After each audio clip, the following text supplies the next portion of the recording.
Shri Chaitanya Manupistam Sthapadam Yena Bhutale Swayam Rupakaram Ayam Dadati Swavadantikam Namam Vishnupada Krishna Pista Bhutale Srimate Bhaktivedanta Swaminiti Namane Namaste Saraswati Deve Govani Pachoyne Nivashisha Shunyavadi Pasadada Satadane Vanchakapa Dvivasha Kripa Sindhuvivacha Patitanam Pavanebhyo Vaishnavebhyo Namo Namaha Jai Shri Krishna Chaitanya Prabhu Nityananda Shri Advaita Gadada Srivasari Go Bhaktavinda Hare Krishna Krishna Krishna Hare Hare Hare Rama, Rama Rama, Hare Hare.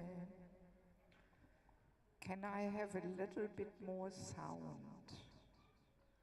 Because maybe, as you can hear, my voice is very fragile. I'm just recovering from a lost voice. And this is my second program today. So I have to be very careful that I don't talk too much, otherwise my voice will be gone tomorrow. But I have a few more programs tomorrow and the next day and. So that's why we are also a little late, because I was in the middle of getting my tea ready to gargle and. So 1 gallon is enough, thank you. Thank you. Yes, so I hope I will survive.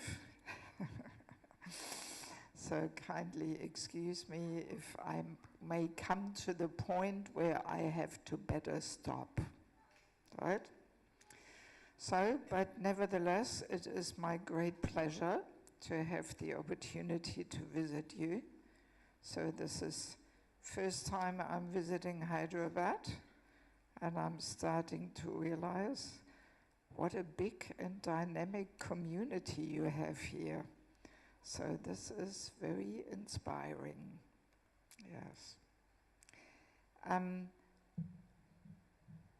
I did bring some samples of the books I have published.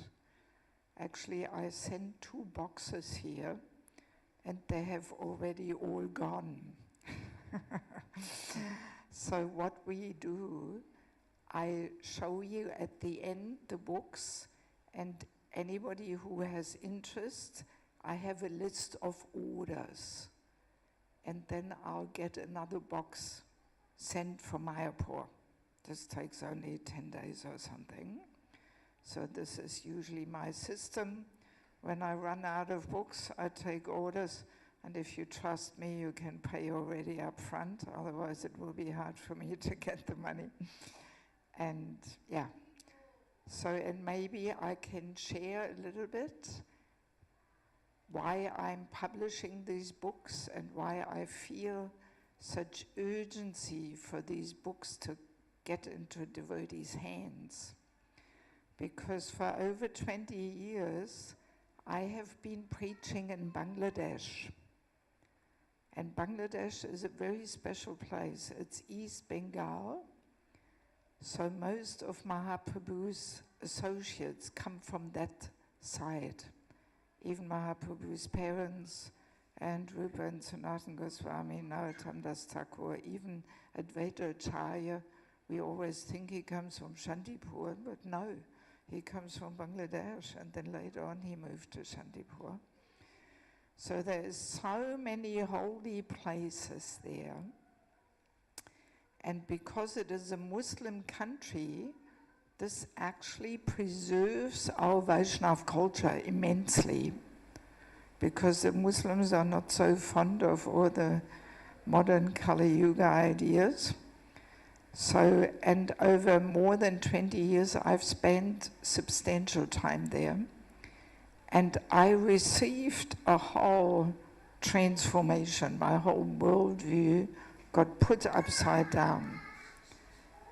And I started experiencing, please everybody switch off your mobile phones. We don't want to hear any phones ringing. Believe it or not, I live without a phone.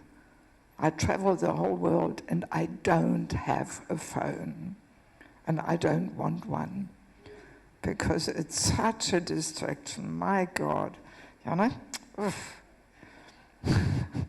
I don't want to become a slave of the mobile phone.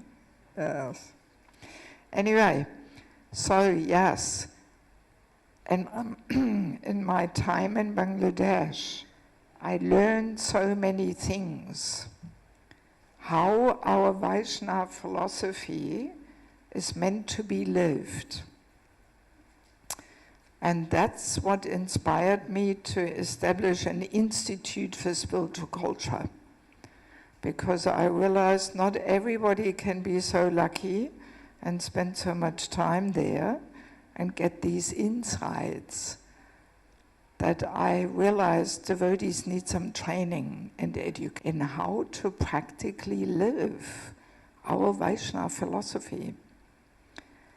And I am based in Mayapur. I spend about 2.5 months per year there.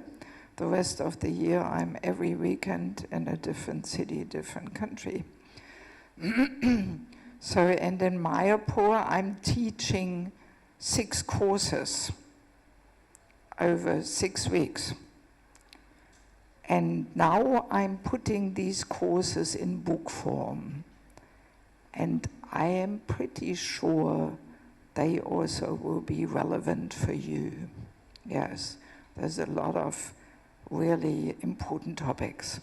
So I will keep that for the end, hoping that my voice will still be strong enough to say something about the books.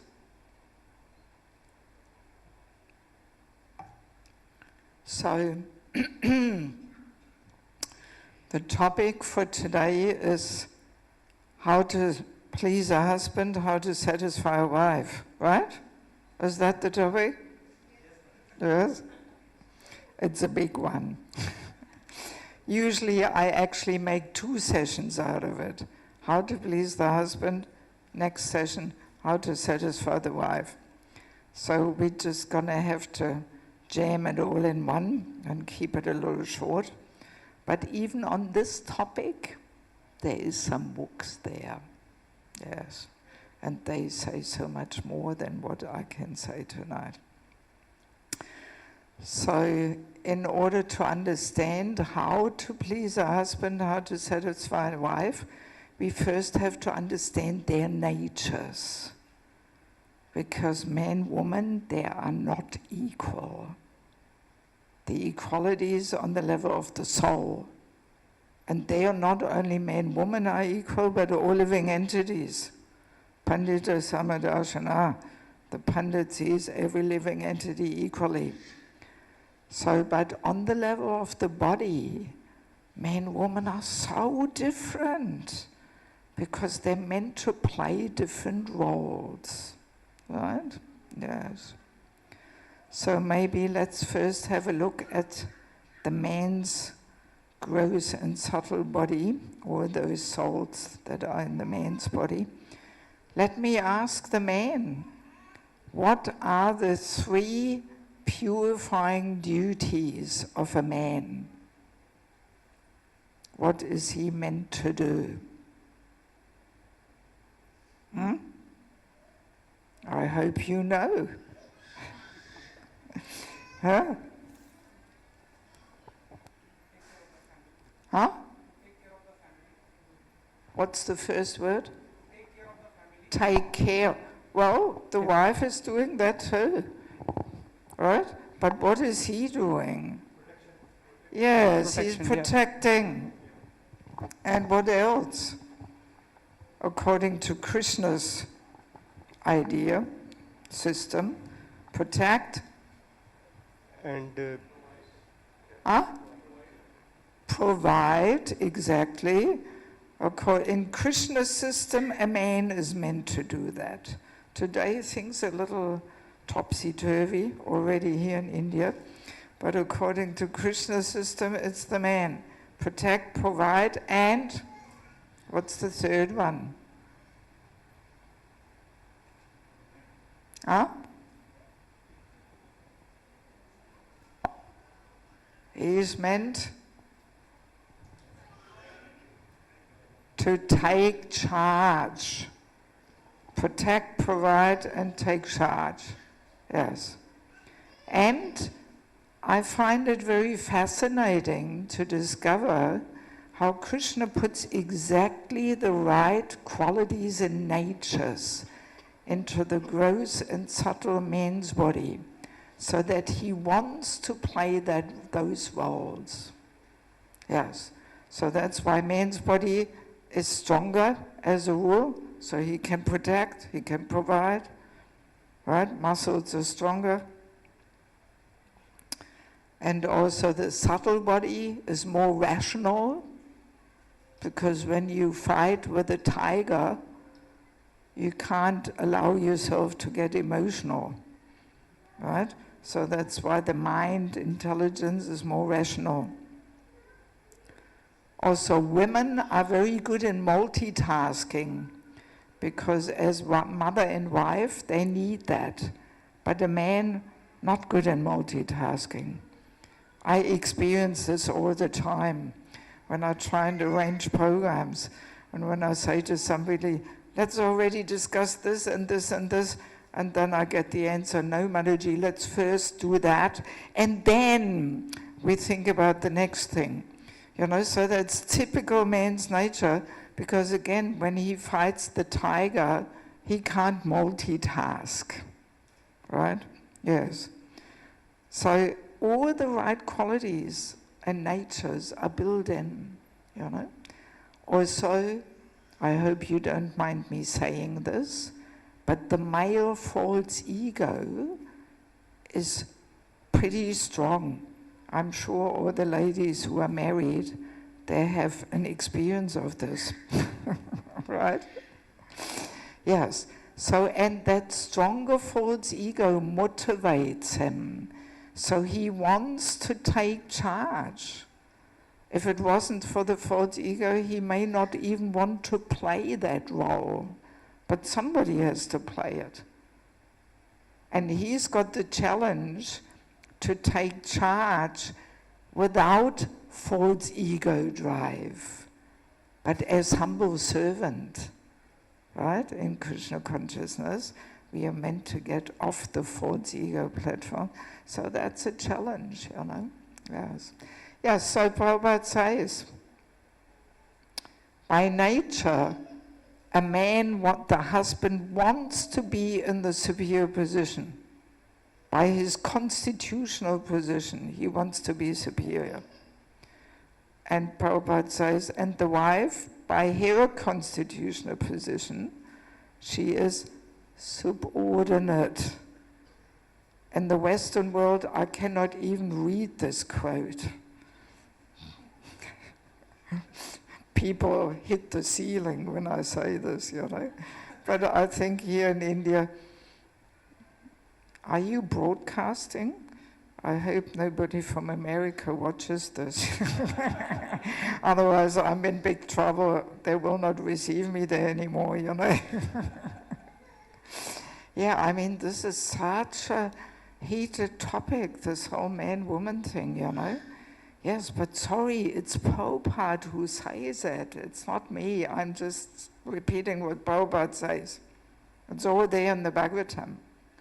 And that's built into the natures. Doesn't matter in which part of the world and at what time, you know, in the yugas or whatever. It doesn't matter. It's built in that a man wants to be in charge, and a woman, by her constitutional position, mainly because she is the one who is pregnant, she is the one who gives birth, so she needs protection. Very clear, you know? Yes. I mean, every time Prabhupada was challenged by reporters on this man-woman equality, Prabhupada always went back to this point, saying, the women give birth, the man cannot. How can they be equal? That was Prabhupada's approach, and what can people say, And sometimes Prabhupada would say, can the man give birth? Huh? Can they? And then the reporter, no, they can't. So and then Prabhupada, yes, so how can they be equal? Yes. In any case, yes, so in regards to marriage, if we want to have a harmonious family life, which is also meant to be purifying, we are not only interested in harmony, we also want it to be purifying. So then better we accept Krishna's system and recommendation as far as somehow possible. Yes. Yes. Because sometimes people say to me, well, in our family the wife is the boss. She goes and earns all the money. Husband stays back and changes the nappies. And this is all happening in the West, Even this maternity leave, often the men take it. And then the poor father, he's there with his crying baby, no clue what to do with the baby, but he stays home and the mother goes out and works. That's how topsy-turvy things are, Yeah, so usually when people say, well, we change the roles around and we are happy. So then my answer is, well, you may be happy, but we women practice on the husband to give up the false ego. Yes. That's one reason why every woman should go through this journey of married life, because we practice every day on the husband to take the humble position. And if a woman does not have that practice, if she is the one who leads, then most likely next lifetime, okay, you want to lead, you can have a man's body, and there you can play that role as purifying duty. Yes. So it's not just a question whether we feel happy in our relationship, but as devotees, we want to have it a whole purifying journey.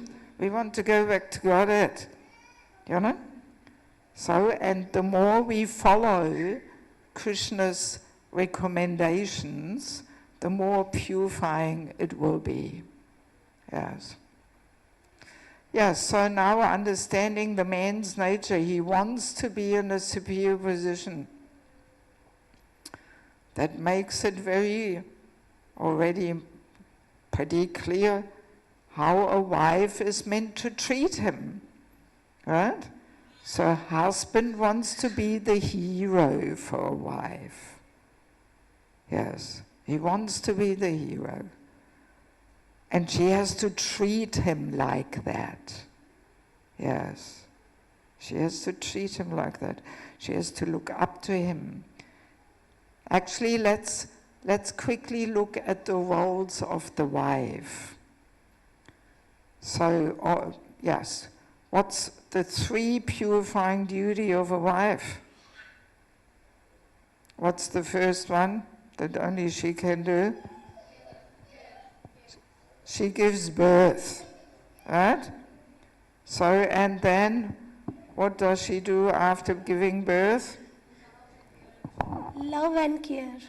Huh? Love and care. Yes, she raises the children in loving, caring spirit. She's the nurturer, right? Yes.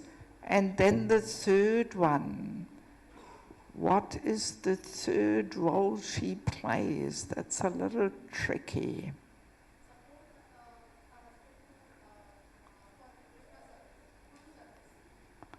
Yeah, support, service. Well, the men also support and serve. But what is she doing? What is she meant to do? It's in the Bhagavatam. She is the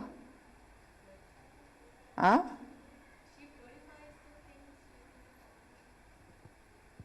Yeah. Yes. Yes. No, Prabhupada says she is the power of inspiration to the man. Yes. She is the source of the auspicious source of energy and inspiration for the husband. Yes. So we women have a very powerful Shakti. A woman can bring the very best out of a man, spiritually or materially. Or if she uses her Shakti in the wrong way, she can ruin his life. That's the power of a woman. Yes. So she is meant to be the energy to man, the power of inspiration. Yes. So let's have a quick look at her nature. Gross body, perfectly designed to give birth. Subtle body, that's why we women are more emotional, so we want to play that role. Yes, because if it wasn't for the emotional nature, which woman would want to go through the whole, ordeal of 9 months pregnancy, giving birth, then, running 24/7, serving the child? My God. So it's the emotional nature which inspires a woman to play the role in the same way how the false ego inspires a man to play his role of taking charge. So she is inspired by the emotional nature to play that role of being mother and caregiver. And as we mentioned, she is a good multitasker as a mother. I mean, now people only have 1 or 2 kids, but in former times they had 10, 15, 20 kids. So you have to be pretty good in multitasking, to get everything happening. And also we women have a very intuitive intelligence, which men don't have. A woman knows why the baby cries. Man, no clue. Doesn't even know what to do with a baby. Yes. Yes. So there's so many things built into the two genders to equip them perfectly to play their roles. Right? Yes. So now let us understand how a woman pleases the husband. So we mentioned she's meant to be the power of inspiration to the husband. So how is she doing that? Any idea? There's 2 aspects how she inspires a man. Yes?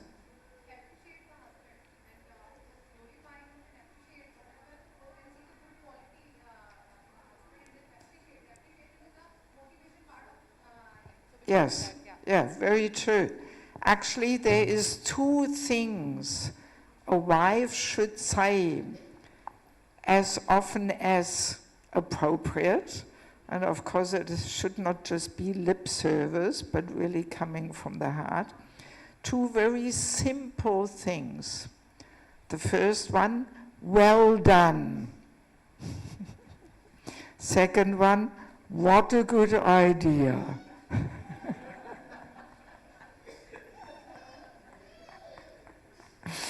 So of course now the men hear this, and next time when you say this, then they will say, she's just repeating all the stuff from this seminar. She doesn't even mean it, So it has to come from the heart. What a good idea, well done. Now, interestingly, let's get into a few little practical details here. Even if the husband has a completely foolish idea, and these things do happen, let's say he says, let's go to the Himalayas on the weekend. Well, Himalayas maybe already a bit cold now and a bit far. So, even if the idea is a little foolish, a clever wife, what will she say? What a good idea! And then husband feels encouraged. Huh? My wife likes my idea. I'm the hero. So, and then, after a few more hours went past, she can say, oh, you know what? I was thinking a bit more about this idea, and I'm a little worried about this and this and this and this. What do you think? And she hands it back to him. So then very easy to say for him, yeah, actually you're right. Let's forget about it. Let's better go to Vishakhapatnam and visit Simhachalam. You know, so she first welcomes the idea that makes him feel accepted and good, and then very humbly she voices her opinion. And then she hands it back to him. What do you think? But very often the false ego doesn't allow us to act like this, right? And as soon as we hear the idea, we jump on him. What? You crazy? What a stupid idea? So, and how does the husband feel? He doesn't feel like being her hero, you know? He's not the hero. He looks like the fool, you know? Yes, and he will not be very happy, you know? And very easily you have some domestic argument there or something. But if we just give up the demands of the false ego to prove that we know better, and he's got a foolish idea, and our idea is so much more intelligent, even if it is, you know? We don't immediately counteract, you know? And that takes some control of the tongue, you know? Because the false ego really pushes, oh, how can you come up with such a dumb idea, you know? Yes. Yeah, so he has to be her hero, and she should say, what a good idea, well done. That's one part. So how else is she serving as the power of inspiration? How else?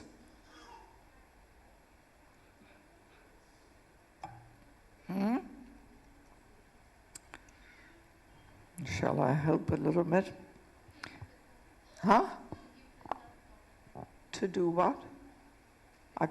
I can't hear you acoustically. To give prasadam offered by a god. To give what? I still can't get it. Prasadam. Yeah, well, we all know the way to a man's heart is through the stomach, right? So by cooking nicely, yes, she satisfies him, definitely. The cooking is a really important part, really important part. She puts all her love and devotion into the cooking. How else?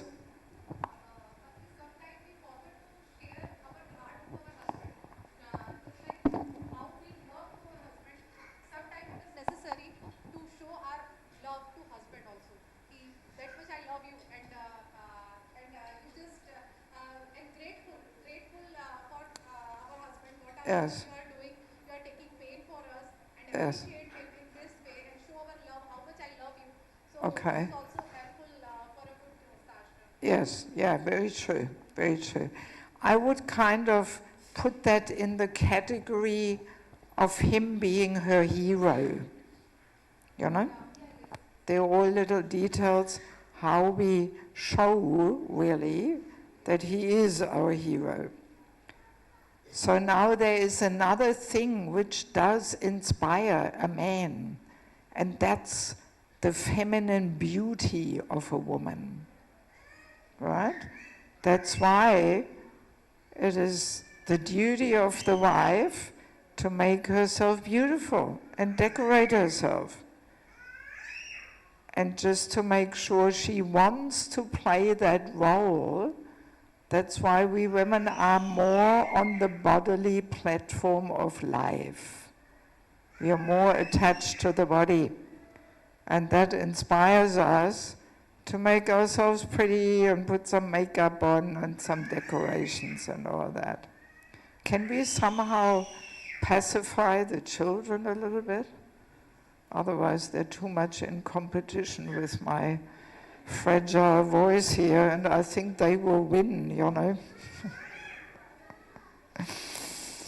Yes. Yeah, so the feminine beauty. I'm just looking here in the audience. Yes. Usually when I look at the men's side is not so colorful. You know? But then usually the women's side, oh yeah, we've got pinks and purples and this and that and bright green and all that. You're also not doing too bad. There's also a bit of color there. But sometimes it's much more obvious, you know, the men's side is all dark blue, gray, dark green, you know, and of course the white, dirty, but not much color.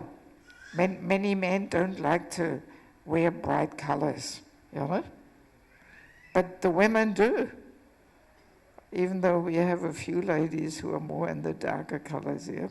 But anyway, yes, so, I mean, there is a nice purport. Should we read this? Shall I read it? Purport of Prabhupada. Yes? Yes. This is 5.129. This is King Priyavrata and his wife Bahismati. There the verse says, he greatly loved his wife Bahismati, and with the increase of days, the exchange of nuptial love also increased by her feminine behavior as she dressed herself, walked, got up, smiled, laughed, and glanced about. Queen Bahismati increased his energy. Thus, although he was a great soul, he appeared lost in the feminine conduct of his wife. He behaved with her just like an ordinary man, but actually he was a great soul. So now Prabhupada is explaining this more in the purport. Prabhupada says, to maintain such a life of strict vigilance, one needs encouragement from his wife. In the Varnashram system, certain classes, such as the Brahmanas and Sannyasis, do not need encouragement from the opposite sex. Kshatriyas and Grihastas, however, actually need the encouragement of their wives in order to execute their duties. Indeed, a Grihasta or Kshatriya cannot properly execute his responsibilities without the association of his wife. Sri Chaitanya Mahaprabhu personally admitted that a Grihasta must live with a wife. Actually, this is a subtle, interesting point, that most men need that feminine energy in their life to be empowered and inspired and motivated. Yes. So for a man to get married or not married is not just a question of whether he can be celibate. But no, he has to be so Brahminical that he does not need that feminine energy to be empowered and inspired. Yes. See, this is one reason why so many sannyasis could not maintain their sannyasa ashram. Actually, we didn't share this, but His Holiness Nranja Swami is my third Diksha Guru. I had two more before. I was Bhavananda disciple when I joined in Australia. He was the zonal acharya there. And then he had to step down because he's not so Brahminical. And then I took reinitiation of former Prabhu Vishnu Swami, now Prabhu. He also had to step down and give up his sannyas ashram because he definitely is not so Brahminical. He told me this many times himself, how he's more like a Kshatriya Vaishya type person. He likes construction and collecting money and. Yeah, so, and such personalities do need that feminine energy to be empowered. Yes. And because we did not know this, and maybe sometimes we still don't really consider this, that's why so many sannyasis could not maintain their position, you know. Yeah. Yes, so now comes another interesting point. Kshatriyas were even allowed to have many wives to encourage them in discharging the duties of government. So I was often wondering, why did these kings have many wives? Were they so lusty that they couldn't be satisfied with one? But no, they were such heroic kings that the feminine energy of one wife was not enough. So therefore they had many wives, and they were taking up all that feminine energy and ruling the world. You know? Yeah, it's interesting, you know? Yeah. The association of a good wife is necessary in a life of karma and political affairs. So here karma means fruitive activities. So basically any man who earns an income actually needs a wife to encourage him to fulfill that duty. You know? Yes. Yes. To execute his duties properly, therefore, Maharaj Priyavrata took advantage of his good wife Bahasmati, who was always very expert in pleasing her great husband by properly dressing herself, smiling, exhibiting her feminine bodily features. When Queen Bahasmati always kept Maharaj Priyavrata very encouraged, and thus he executed his government duty very properly. And. Yeah, so the feminine beauty, this is attractive to a man, you know, because we women are so different. So that is attractive, you know, yes.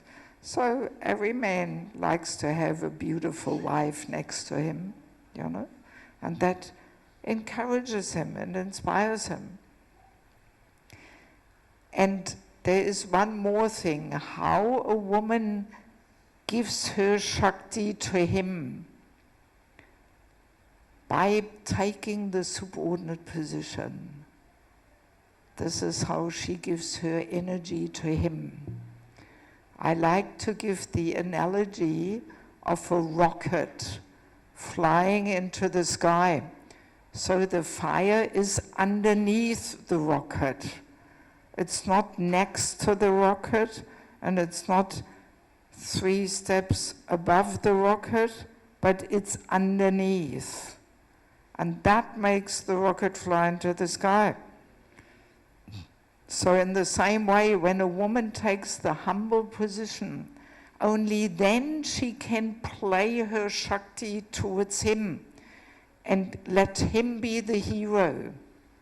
But as soon as she considers herself equal, then she will be competitive, and then she will not agree to be the power of inspiration to the man.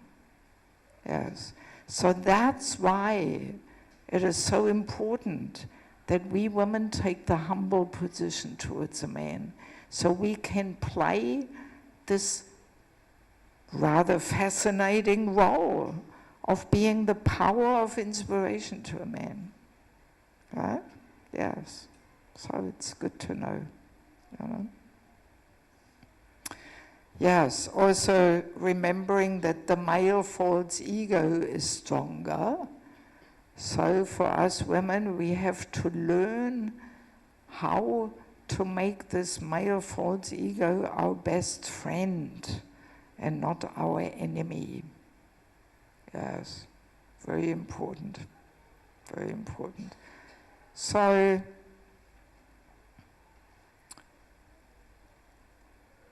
let's give a little example.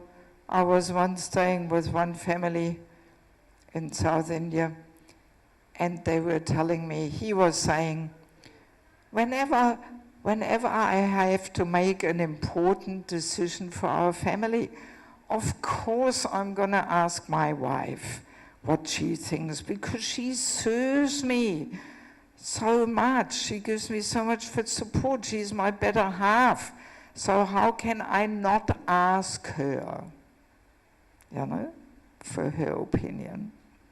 So, and then she told me, whenever my husband asks me for my opinion, then I say, well, if you ask me, I would like to do it like this and this and this, but you are my husband, you decide. Whatever you decide is fine for me. And she has to mean it, not just say it. So again, she voices her opinion, but then she hands the decision back to him. You decide. Whatever you decide will be fine for me. So we can imagine what's he going to decide. Most likely the way she would like, you know, to have it. Because she lets him make the decision, you know, because he wants to be in charge. Yes. Very important to learn these tactics, you know. Yes, yes.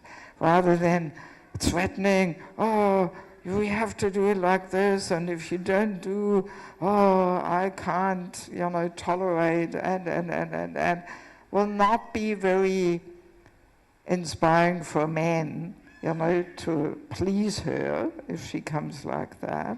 But if she just humbly voices her opinion and desire and says, but anyway, you decide. Whatever you like is fine for me. And even if he decides differently, it has to be fine for her. She has to follow. Yes. Yes. So like that, you know, we learn how to take the humble position and dissolve our false ego, and at the same time we have a harmonious relationship with the husband. So we can't lose, you know? We win double.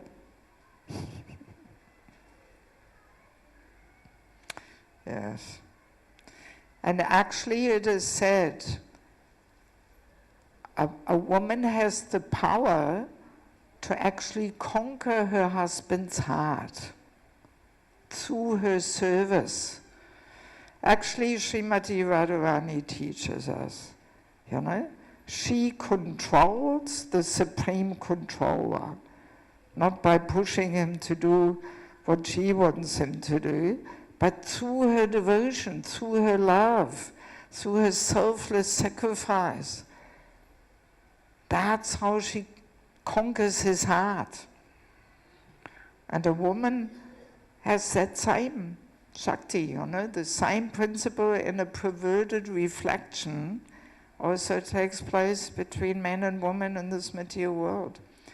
So we women, rather than nagging and demanding and complaining, we should serve and conquer his heart. And then he will want to respond and please her. Right? Yes. Sometimes in in Grihastha seminars, we hear this tip. For the first 10 years, the wife should say, yes, Prabhu, yes, Pati, yes, Prabhu, yes, Prabhu, yes, Prabhu. And then, for the rest of their life, he will say, yes, my dear Devi. But yeah, depending on how good she is in conquering his heart through her service, it may take 10 years, 15 years, 20 years, or it may never happen, you know. Yes, but you know, if we really deal with each other in this way, then we invite a little bit more of a loving spirit into our family relationships. Because actually to love means to serve, you know? Yes. And if the wife serves and pleases the husband by doing everything the way he wants it and when he wants it and what he wants, and so then he becomes so indebted that he will want to do everything for her, that she is happy and comfortable, you know? I mean, there is another purport which I do want to read. This is a must for every discussion on family life, but it's a heavy one. I have to warn the ladies. In the West, I can hardly even read it, you know. It's not easy to swallow. The false ego doesn't like to hear these things. Yes. So this is 9th canto, story with Chavana Muni and Sukanya. 9th canto, 3rd chapter, verse 10. For those who can't remember, Chavana Muni is this old, cranky, ugly Muni, irritable, and she is the beautiful young princess. He could be her grandfather. So now let's hear how they get along with each other. Pretty incompatible match, one could think, you know. Old, ugly, cranky Muni, irritable, and this young, beautiful princess, Swayambhuv Manu's daughter. So the verse goes, Chavana Muni was very irritable, but since Sukanya had gotten him as her husband, she dealt with him carefully, according to his mood. Knowing his mind, she performed service to him without being bewildered. So the verse sounds pretty simple and straightforward, but now how Prabhupada unpacks this verse, it's quite amazing. So Prabhupada says, this is an indication of the relationship between husband and wife. A great personality like Chavana Muni has the temperament of always wanting to be in a superior position. Such a person cannot submit to anyone, and definitely not to his wife. By the way, a man cannot follow in the footsteps of the wife. Wrong rasa. I was married myself for 10 years, then my husband left Krishna consciousness. I'm not sure what he's doing now. He remarried a non-devotee and so that's why I moved on to the renounced phase of life. And when I was married, well, I didn't know all these things, you know. Nobody explained them to me, so I probably made many mistakes also. But I very clearly remember whenever I was trying to give some advice to my husband, in all friendship, there was no argument, no tension, nothing. I was just saying, well, why don't you do it like this and this and this? So then he was giving smilingly, half jokingly, this answer. He was saying, guess what? I just wanted to do that. But now you told me, now I can't do it anymore. That was his answer. Does that sound familiar to you? Yeah? Do you sometimes feel like that? Or you're shy to admit it? The more the wife says, as a rule, if a man has a bit of masculine fiber in him, he doesn't want to do it. Because he's meant to be in charge. Right? Yes, yes. Usually, as a rule, it's like that. You know? Yes. Anyway, let's continue here. So, such a person cannot submit to anyone. Therefore, Chavanamuni had an irritable temperament. His wife, Sukanya, could understand his attitude, and under the circumstances, she treated him accordingly. So now it comes. If any wife wants to be happy with her husband, she must try to understand her husband's temperament and please him. This is victory for a woman. I'm sure the men are all happy to hear this. Even in the dealings of Lord Krishna with his different queens, it has been seen that although the queens were the daughters of great kings, they placed themselves before Lord Krishna as his maidservants. So now we may say, well, if my husband was Krishna, I also would do that. But unfortunately, he's not Krishna, so I can't. But no, Krishna is teaching us the principle that a wife should take the position of a maidservant, menial servant to the husband, actually. For the Western women, very irritating. They don't want to hear this. And that's why we have so much divorce. Yes. Now, Prabhupada continues, heavy, heavy. However great a woman may be, she must place herself before her husband in this way. That is to say, she must be ready to carry out her husband's orders and please him in all circumstances. In all circumstances, Prabhupada says. Wow.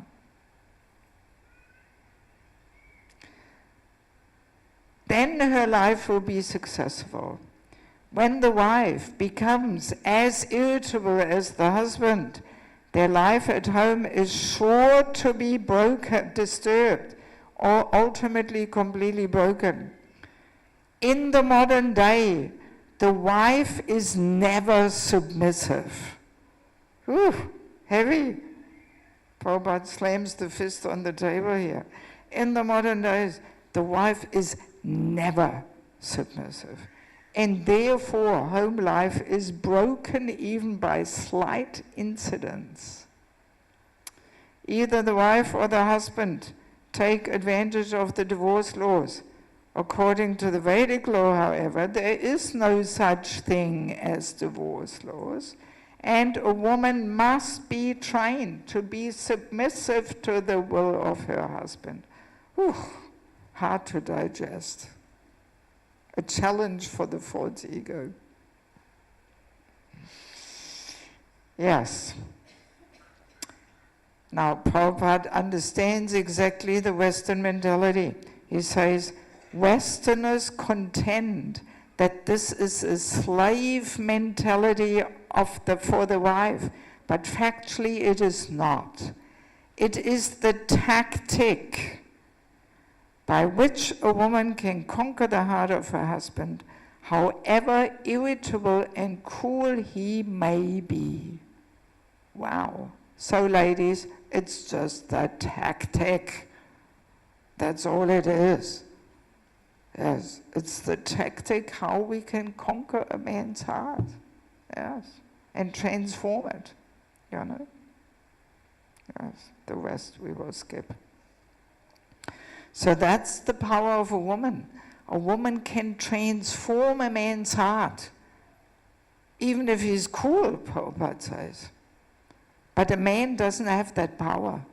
A man cannot transform a cool woman's heart, because male energy is just not as strong as female energy, you know. Yeah, so interesting.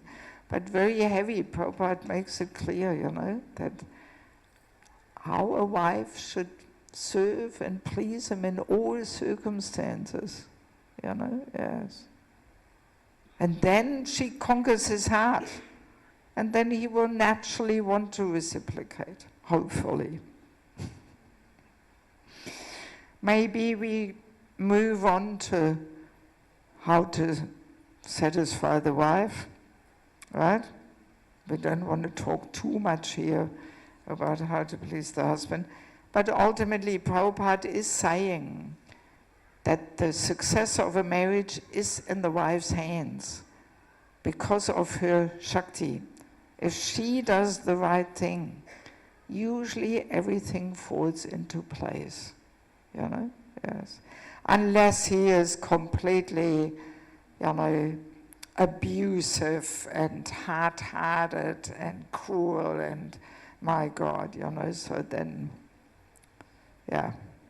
I mean, just the point that a woman should be submissive, of course, does not mean a man can abuse and torture her or something, you know? No, doesn't mean that, you know? Yes, of course not. Yes, let me quickly see. Yeah, I mean, there's a few more details. The importance of a woman speaking sweet words. This is also getting a little lost in the modern days, that often we women don't realize how painful our words are to a man's heart, you know, if we speak harsh and insulting, and because he wants to be the hero, you know, and if a wife is, you know, speaking very harsh, insulting words, I mean, Chanukya Pandit says, that's a good reason for a man, for the husband to go to the forest, give up family life, not get divorced and remarried, but go to the forest if the wife speaks harsh and insulting words, you know. Yes. Yeah, I mean, the younger generation today, even in India, they don't learn this anymore, you know. Your parents, they knew, you know, your mother knew when to better be quiet, you know. But at the modern days, the wife argues back and shouts and boom, boom, boom, and then you have all the fireworks there happening, you know. Yes. Yes. All right, so how to satisfy a woman or the wife. So let's remember the husband gives material, spiritual and emotional shelter. What do you think, which one of the three is the most important? Let's ask the man. Material, spiritual, emotional.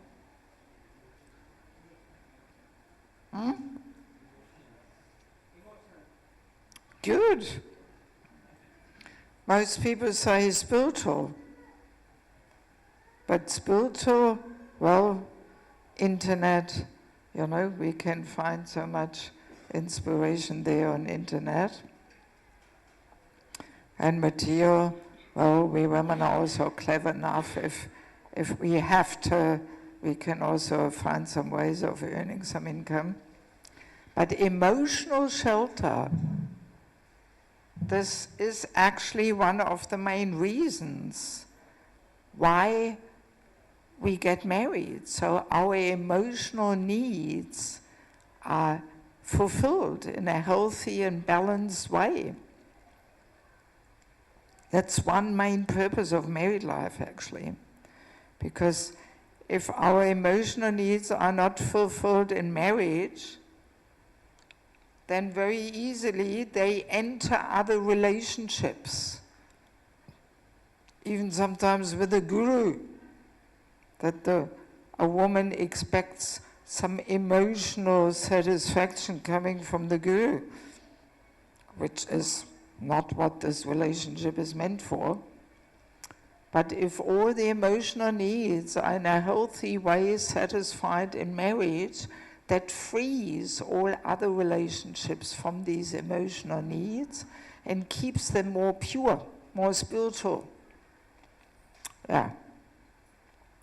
So the emotional needs of a woman, that's one of the big things which is sometimes not so easy for a man, because he doesn't have these emotional needs, you know?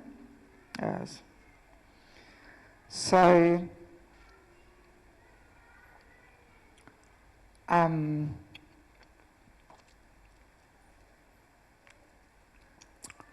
how do we satisfy the emotional needs of a woman, of the wife? Let's ask the man. Huh? Very good. Wow. This is usually the biggest challenge for the man, to actually listen to the wife. See, women want to be heard and understood. You may know this book, Men Are From Mars, Women Are From Venus. Anybody read it? It's a good book. I recommend it. Yes. And there he also describes this. How women need to be heard and understood. They want empathy. But very often when a woman just wants to share her frustration, her disappointments of the day or whatever, then a man often gets a little irritable, because deep down in the heart he knows he should make his wife happy. And if she shares some negative emotion, he thinks it's his fault. All right?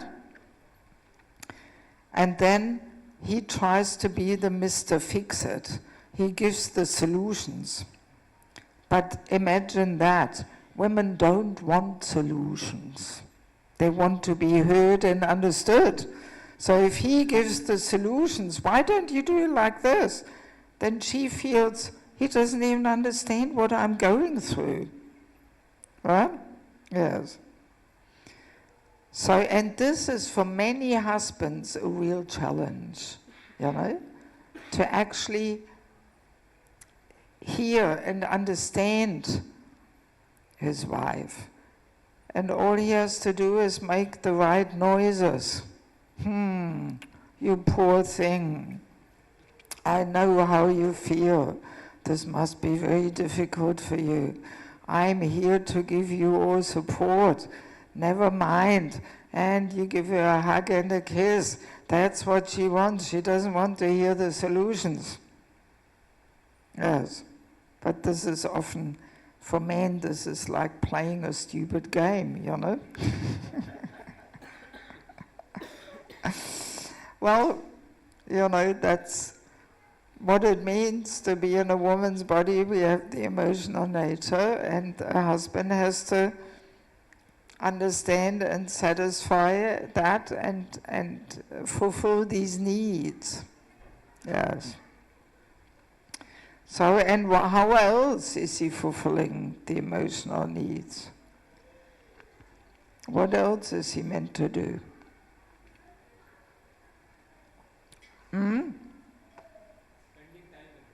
Spending time with her.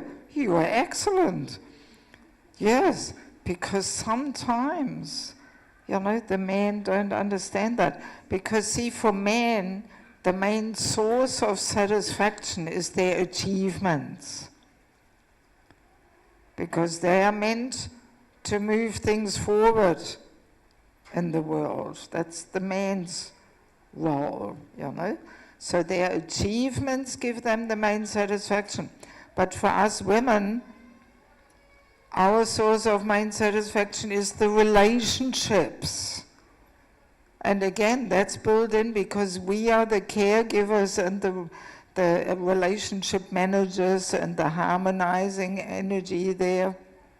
So for us, the main satisfaction is the relationships, you know. So, and the husband has to understand that he has to give her quality time and attention regularly. Best if it is at a certain time, so the wife knows, this is my time with my husband, when I can share all different thoughts and ideas and whatever, you know. So I usually recommend, ideally, if possible, 1 hour in the evening. Of course, here in India, people often have these long working hours and come home late. This is one good thing when you live in the West. You know, people 5 o'clock, they go home, that's it. No big traffic jams. Or sometimes even earlier. Some offices, Fridays, they close at 2 or something, you know. Yeah, so ideally 1 hour every day, and especially if there's children, there should also be at least half a day a week. Saturday afternoon, Sunday afternoon, whenever, where we do something little recreational also. And of course we can combine it, you know, with some Krishna consciousness, that we visit some other family, we have a picnic together, we do some games, and at the same time we have a little kirtan or whatever. So some family time has to be there. You know, sometimes we are a little too narrow, and it's just only seva, only lecture, only chanting japa. You know, but kids want to have a bit of fun. They want to go to the zoo and chant Hare Krishna to the animals and look at all the species of life where we don't want to take birth again and all that. You know, so, you know, if it's just too narrow and square, this can almost traumatize kids a bit, you know. Yeah, so we have to find a good balance, you know, of Krishna conscious recreational activities. You know, so it's not that, you know, any ball game is all Maya or something. No, even the cowherd boys, they were having fun. They were playing. You can read it all in the 10th canto, how they were imitating all the animals and playing football with the amalaki fruits and this and that. You know, so we have to be a little creative and have a bit of Krishna conscious fun and some family time. You know. So, and what else the husband is meant to do?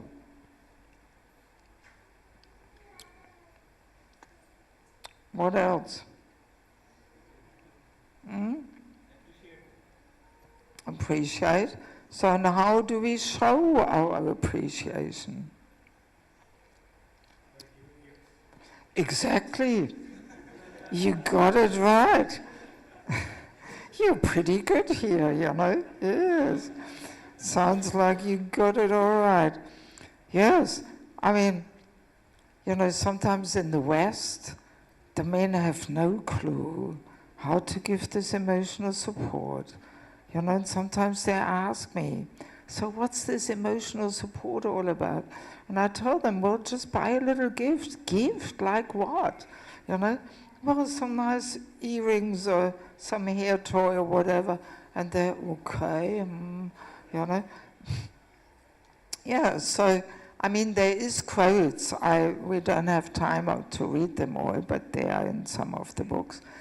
That the husband is meant to provide nice things, you know, nice clothing, nice saris, nice decorations, you know, jewelry. And he's meant to make her feel comfortable. depending on their standard of life, what he can provide, he should try his best to, give her some level of comfort. Of course, shouldn't be over the top, in luxury and flashy lifestyle, but some, some comfort. A woman needs a kitchen and a nice place and some paraphernalia. And what else does he have to do? There's one more thing, which sometimes is a bit of a challenge for a man, what he has to give. Any idea? Huh?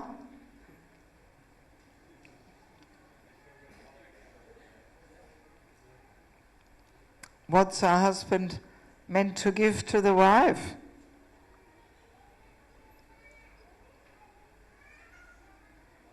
Maybe the women know? Or you're too shy? Children! Yes, this is a pretty important thing. Sometimes I come across this, that people, because for men, children means more expense, less peace in the house. And then often they say, oh no, one is enough. Or maybe no children. Yes. I have come across this, that a man marries a girl on the condition of no children. But that is nonsense, actually. Yes, yes. No, the emotional nature has to be fulfilled by playing this role of mother. So it's the husband's duty to give her children. Yes, yes, that's pretty important.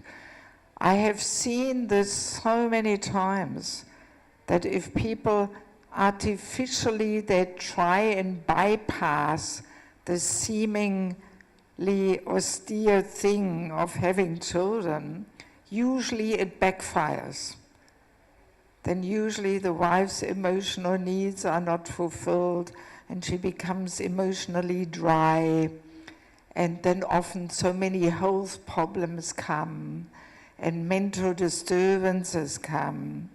So, sometimes people say, oh, we just want to get married, but we want to preach. No children. Hey, that's the wrong ashram. That's the Vanaprastha ashram. There we travel and preach. But Grihastha ashram, as far as nature provides, of course, if for some reason there cannot be children, wife doesn't fall pregnant, different story, then we accept it as Krishna's arrangement, But we have to give that opportunity for children. Yes, very important. Otherwise, we will get some negative reactions. I've seen it many times, how when the women are older than they're 45, 50, they start suffering. And then sometimes the man goes off with a young girl, oh, now I want children, But now she's too old to have children. All these strange things go on if we don't go through the ashrams step by step, Yes, yes. And also what we're going to do with our sex desire.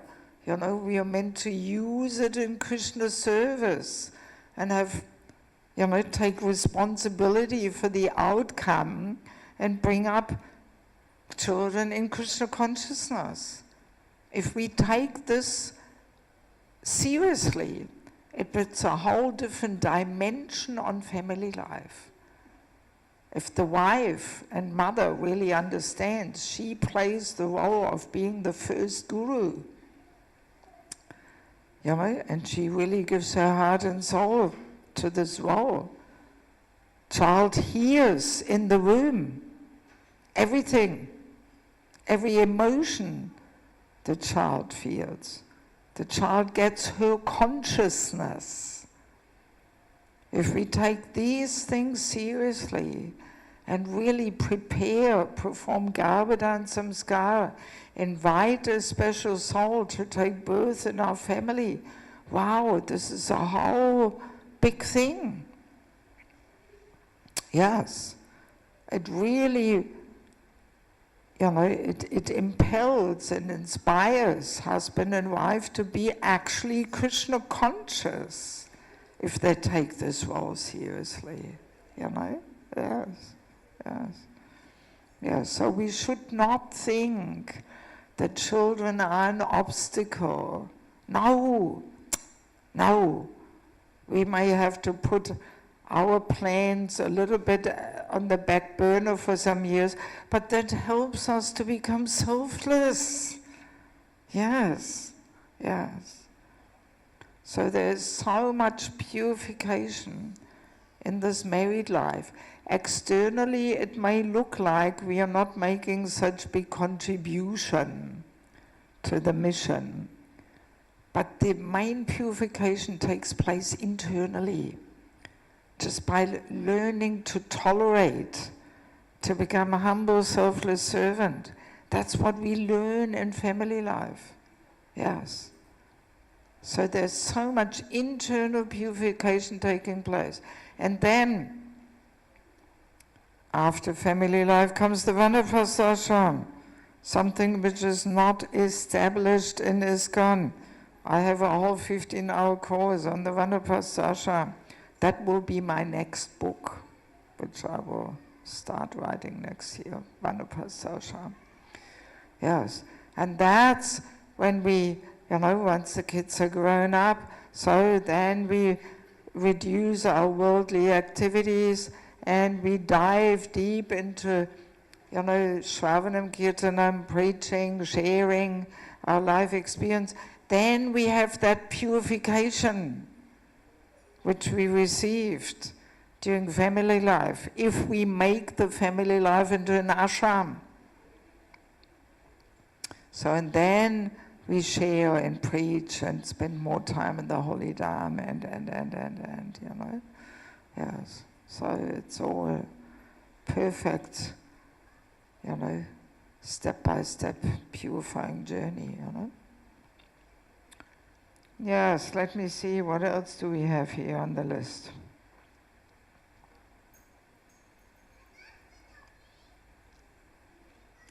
Yeah.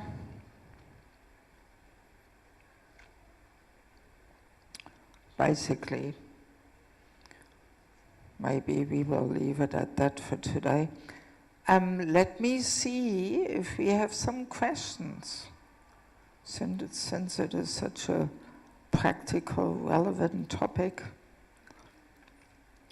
Do we have any questions? Yes.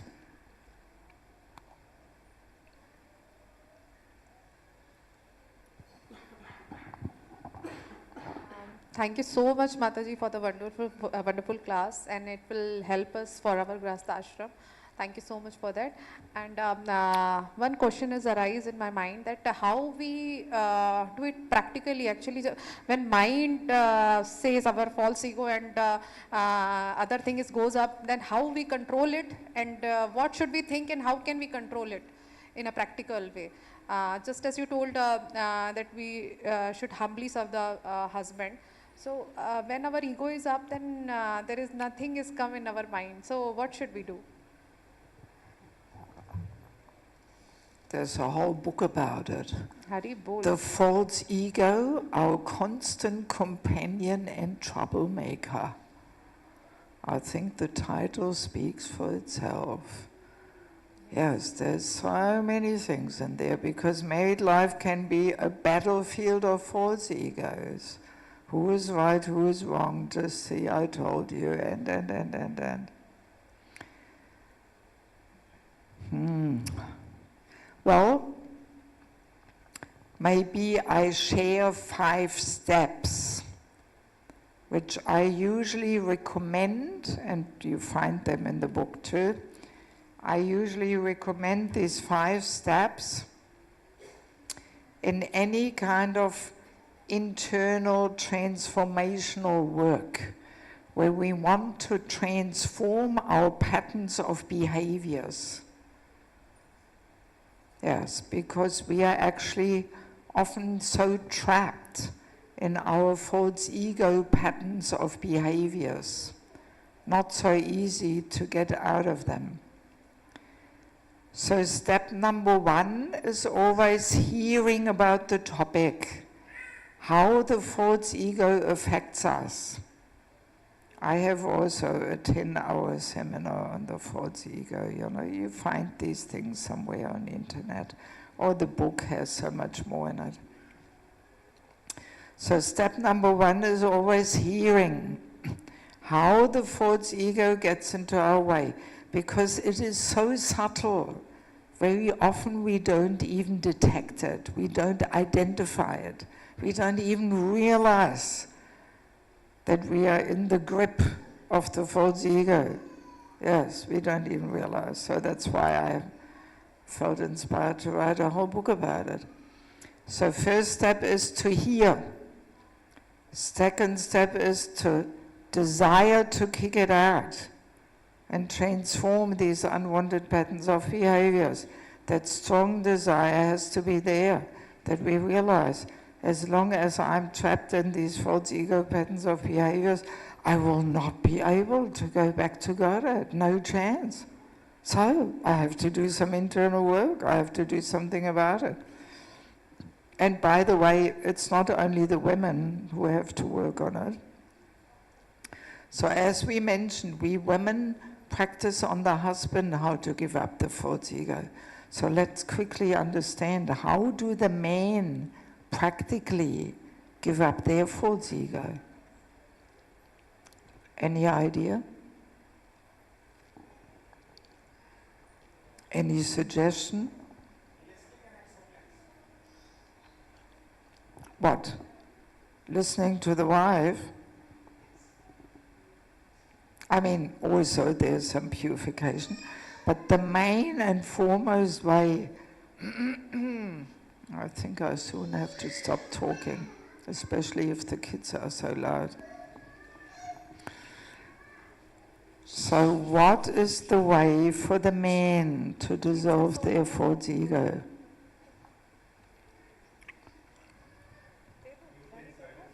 Huh?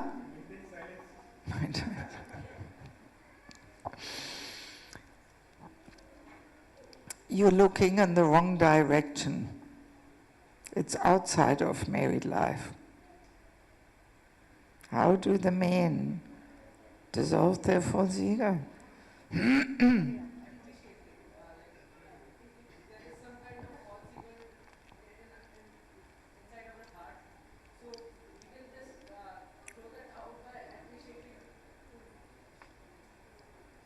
Now, last suggestion. The way we don't want it to do. No, it's by cooperating with other men. Yes, because let's imagine the men have a stronger false ego because they want to take charge. So if you have a whole bunch of men on one spot and they all want to take charge, you're going to have some clashes, right? So by cooperating with other men, that's how the men mainly in a practical way dissolve their false egos, apart from hearing and chanting and all that. Yes. And I'm sure you also have that experience that sometimes there's a few sparks there amongst the men and people, rub each other there wanting to take charge, especially cooperating with those of similar influence. That's challenging for the false ego, to share our influence with somebody similarly influential. Yes. So, but to go back to the 5 steps. So hearing, step number 1, desiring to kick out. Then the 3rd step is being introspective and honest. Reflecting, looking within our heart. Why did I say this? Why did I do this? Am I trying to be the humble servant here, or am I trying to be the controller and enjoyer? Without this introspection and honesty, we actually cannot really make advancement. Because the whole process of bhakti is very internal. It's not a matter of external, becoming an important person with 50,000 followers on Facebook and YouTube and all this kind of stuff. This is all external things. The real thing is internal work. So step number 3, being introspective and honest. So then step number 4, catching ourselves doing the wrong thing. Catching ourselves doing the wrong thing. That's already progress. Because before, so many times we were doing the wrong thing, but we weren't noticing. But now we realize, oh, again, I answered back. I had to have the last word. I wanted to be right, and. So then, what's the 5th step? After catching ourselves doing the wrong thing.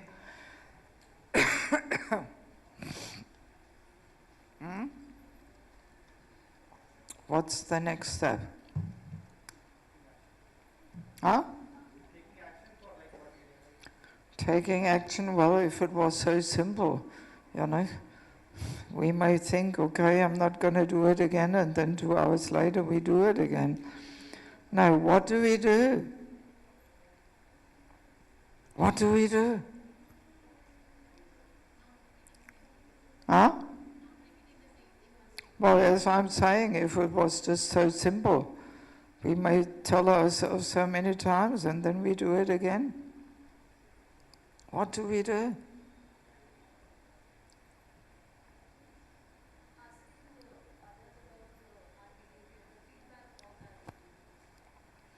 Yeah, can also be helpful, but it's not the main thing.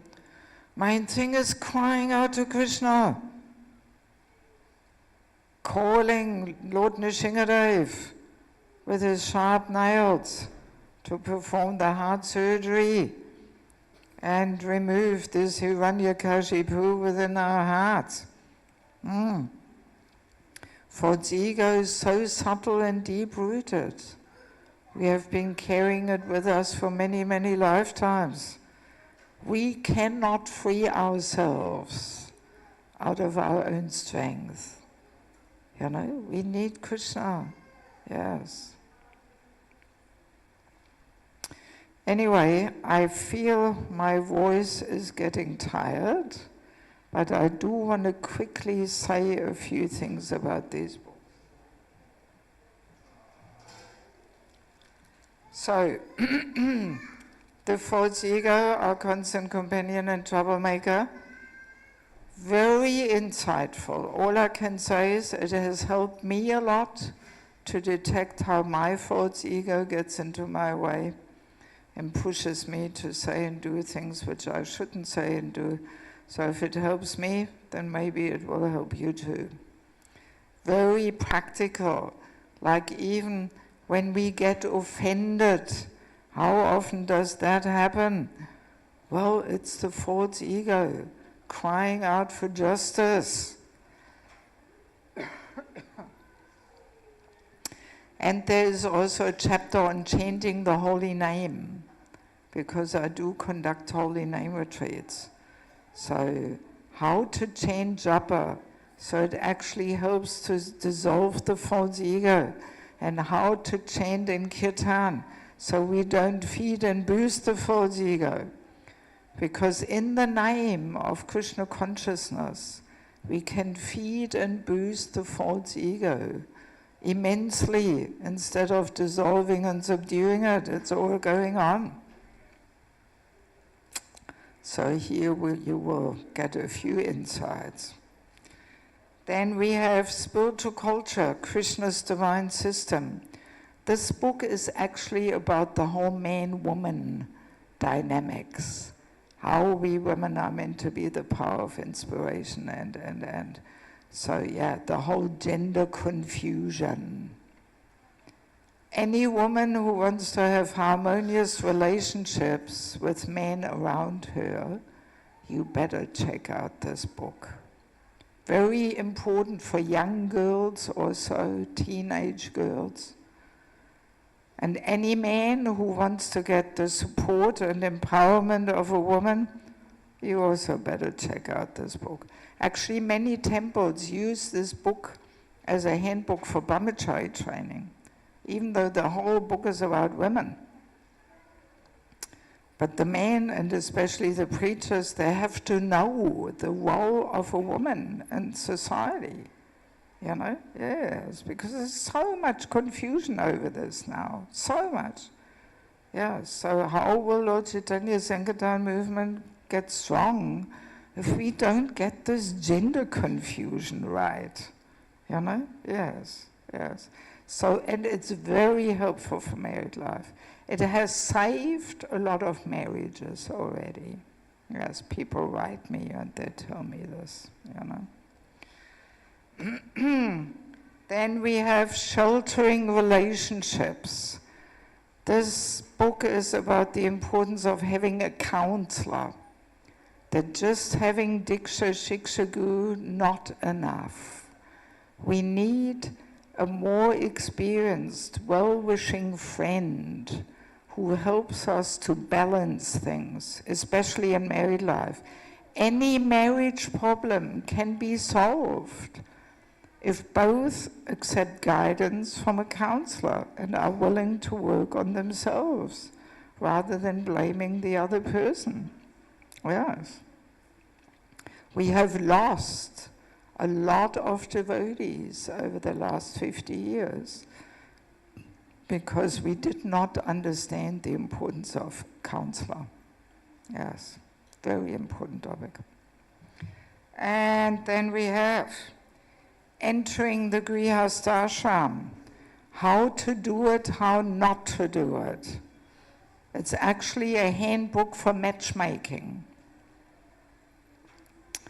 Because you would not believe how many unhappy, mismatched couples from Indian families I meet. You know, because I travel in the US, Canada, Australia, New Zealand. So many communities are mainly Indian devotees. And so many mismatched couples. Oh my God, we need a bit of help here. Because in India, people mainly look at caste and money. That's the main considerations. Yes, that's sad, you know? And devotional considerations, people don't even consider. And then often people force their children to marry somebody. Oh my God, you know, it's heartbreaking what stories I'm coming across. So in this book, there's a whole list of over 100 topics which a boy and a girl should discuss with cool head. And this takes 3 or 4 weeks of meeting every day for two hours or something. And we follow the etiquette. A parent can be there or a counselor or something. We are not promoting some boyfriend-girlfriend romance here. No, but we have to talk. We have to discuss. We have to see, are we on the same page? Here on the back, I have a nice quote from Prabhupada where he says, if the taste and character differ between the man and woman, their combination will be unhappy. Character and taste, not money and caste. Character and taste. And often people in India, they only meet 2 times for half an hour. The parents meet and talk about caste and money, and then the deal is done, you know? But to determine whether we are on the same page in character and taste takes a bit more than meeting 2 times for half an hour. Yes, yes. And this list of questions, I did not come up with this list. This list is what the matchmaking committee in Bhaktivedanta Manor in London uses. And Bhaktivedanta Manor, in case you don't know, it's a huge Indian community. So it's for Indian people. It's not a German list, but for Indian people. Yes. So let's educate ourselves a bit, how to find a compatible match for our children. See, in former times, the parents were very expert in seeing character. They didn't look at money and all that, Yes, but now people are not expert. They lost that knowledge, And also in former times, even if the marriage was unhappy, miserable from start to finish, people were sticking with it. But today people don't stick with it. No, they separate. And the divorce rate in Indian communities in India is going up. Yes, yes, out of that reason. Because often they're just so mismatched, So then, last but not least, family life as an ashram, secrets of success. So this book teaches us how to create this culture of bhakti in our home life. Very often, our family life is not so much an ashram. It is rather mundane family life. And we just add a bit of kirtan and prasadam and we think that's it. But no, we have to transform our habits and lifestyle and everything. And only then it is an ashram. And then we make advancement, But worldwide in ISKCON, our devotees' family life is not so much of an ashram. And that's why people don't make so much advancement. And it gives family life a bad name. Then people think, oh, these grihastas, then you can't make advancement in married life. But no, most of our previous acharyas, they were grihastas, but their family life was an ashram. Yes. And if we create this culture of sadhana, of kirtan, of bhakti in our home, then the children, very naturally, they become devotees. But if this culture of bhakti is not there, and we just push the children, you have to chant, you can't do this, you can't have chocolate ice cream, this will not be attractive to the kids. So we have to actually live Krishna consciously, naturally, and then this culture of bhakti comes about. So, and in this book is also a whole chapter about physical intimacy in marriage, how to live this principle of no illicit sex life in married life. Nobody talks about it. There's a lot of confusion over it.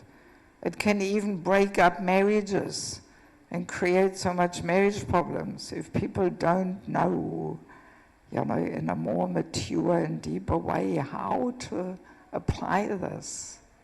Yes, so that's in this book. So if any of you want some books, as I was mentioning, I think I only have one extra copy left of this one. All others, I have only samples left, and I have to hang on to them. Otherwise, I can't show people to take orders.